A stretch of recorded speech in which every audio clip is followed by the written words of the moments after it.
এই ব্র্যান্ডের hair serum ভালো না ওই ব্র্যান্ডের হেয়ার অয়েল ভালো, নাকি এইটার হেয়ার মাস্কটা বেস্ট হবে চুলের জন্য, নাকি এটা রোজমেরি অয়েলটা নিয়ে যাব? এত কনফিউশন কেন? মানুষ এত কেন ব্র্যান্ডের পিছনে? হ্যালো এভরিওয়ান, কেমন আছেন সবাই? আজকে চলেন একটু ডিসকাশন করি একটা জিনিস, টপিক নিয়ে। এটা জানি মানে শুধু মেয়েদের না, এটা ছেলেদেরও ইস্যু, চুল পড়া। আমার তো চুল পড়তেছেই আগে থেকে, অনেক আগে থেকেই হেয়ার ফল, এবং রিসেন্টলি বলতে গেলে গত 1-1.5 বছরে অনেক হিউজ পরিমাণ বাড়ছে। আমার ফেসবুকে যারা বা ইউটিউবে যারা আছেন দেখতেছেন, আগের ছবিগুলোতে আমার হেয়ার দেখছেন, আর এখনের অবস্থা কি। সো হেয়ার কেয়ার প্রোডাক্ট বাজারে অনেক আছে, এবং hair serum, hair oil, hair shampoo, hair mask, মানে হেয়ার টোনার থেকে শুরু করে বহুত কিছু, বলতে গেলে যে হিউজ টপ ব্র্যান্ড থেকে শুরু করে তার ডোপ, মানে সব কিছু মিলাই হোম রেমেডি। যদি বলেন যে বিভিন্ন প্রকারের হার্ব মিক্স করে এইটা লাগাইলেই হবে, এইটা লাগালেই বেস্ট, 3 মাসে নতুন হেয়ার গজাবে, সব কিছু মিলে ওই তর্কে যাব না। তাদের ডার্মাটোলজিক্যাল অ্যাপ্রুভমেন্ট বা সবকিছু সেন্সিটিভ সবকিছু টেস্ট, ওইদিকে আমি টোটালি যাব না। আমি, জানেন আমি বাই প্রফেশনারি ডাক্তার। সো আমি আমার নিজের কিছু বলেন অভিজ্ঞতা বা নিজের টুকরো নলেজ বলবো, যেটা যেটা হয়তো আমি আমার সিনিয়র এক ডার্মাটোলজি স্যারের কাছ থেকেই পাইছি, ডক্টর মিশকাতুল সালিহিন স্যার। আমি গিয়েছিলাম ওই খুব মেজর পরিমাণ হেয়ার ফলের পরে, 1.5 বছর আগের কাহিনী। স্যার বলতেছিল যে সব কিছু বাদ দাও বৃষ্টি, জীবনে কি চলতেছে? আমি বলতে স্যার স্ট্রেস, বলতে ওয়ার্ক স্ট্রেস, চাকরি বাদা সব কিছু মিলে আছে, ব্যস্ত জীবন, পরীক্ষা, সব কিছু। বলতেছে কি যে আগে এগুলা কন্ট্রোলে আনো। তোমার health, body, blood circulation, hormone, stress, ঘুম ঠিক হওয়া, এইগুলো যতক্ষণ না তুমি সার্কুলে আনতে পারবা, একটা কন্ট্রোলের মধ্যে আনতে পারবা, একটা ধাঁচে ফেলতে পারবা, ততক্ষণ পর্যন্ত তোমার যে বাহ্যিক যে ত্রুটিগুলো হচ্ছে, হেয়ার ফল বলো, স্কিনের সমস্যা বলো, অ্যাকনি প্রবলেম বা অন্য কোনো, বা এমনকি মেয়েদের মেনস্ট্রুয়াল বা আপনার যদি বলেন পিরিয়ড বা মাসিকের সমস্যা, এগুলার ইনক্লুডেড।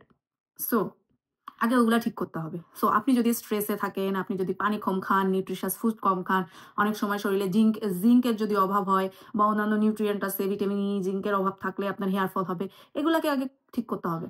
সো এইগুলা ঠিক না করে আমি যদি তেলা মাথায় বারবার তেলই মারি, এবং দামি দামি হাজার হাজার টাকার, আমি যদি এখানে বলি ইউকেতে আসি, পাউন্ডকে পাউন্ড টাকার অর্ডিনারি বা আপনার ওই যে মিনিমাস্টিক বা আর কি মিলেইর এই তেল, ওই তেল, ওই হেয়ার সেরাম, আরো কি কি জানি নাম আছে, এগুলো যদি লাগাইতেই থাকি, আলটিমেটলি শুধু টাকাই যাবে পানির জলে।